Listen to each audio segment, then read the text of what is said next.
भोंदूबाबा महेश गिरीला लासलगाव पोलिसांनी निफाड न्यायालयात हजर केल्याने भोंदूबाबाला 5 दिवसांची पोलीस कोठडी तर बाबाविरोध लैंगिक शोषण व जादूटोणा गुन्हा दाखल.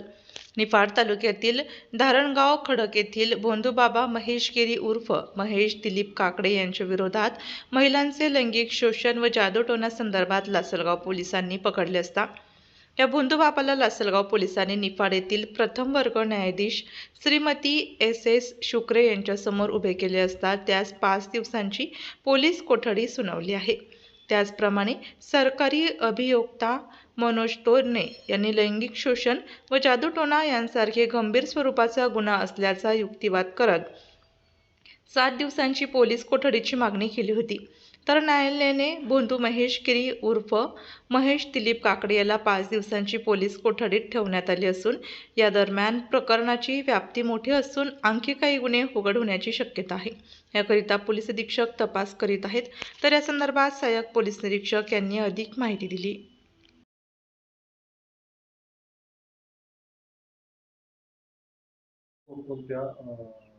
संदर्भात गुन्हा दाखल होता आणि आपण न्यायालयात हजर केला असता किती दिवसांची पोलीस कस्टडी मिळाली आहे आणि कोणासमोर हजर केला?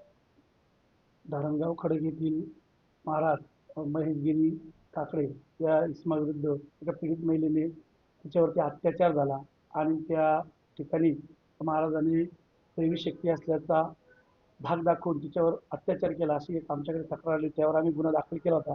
त्यामध्ये भारतीय न्याय संहिता अन्वये अत्याचाराचे कलम त्याच पद्धतीने जादूटोणा विरोधीचे कलम अन्वये गुन्हा दाखल केला होता. काल आम्ही सदर इसम कथित बाबा त्यांना आम्ही अटक केली आणि अटक केल्यानंतर आज रोजी माननीय न्यायालयासमोर हजर केले. आमची बाजू मांडून आम्ही तपासासाठी 7 दिवसाची पोलीस कोठडी मागितली. त्यावर माननीय मेहरबान न्यायालयाने 5 दिवसाची कोठडी मागितली. पोलीस कोठडी मंजूर केलेली आहे. त्यामध्ये आम्ही आता पुढील तपास करीत आहोत. आणखी अद्यापर्यंत कोणी सदर पीडितेच्या गुन्ह्याच्या अनुषंगाने आम्ही तपास करत आहोत.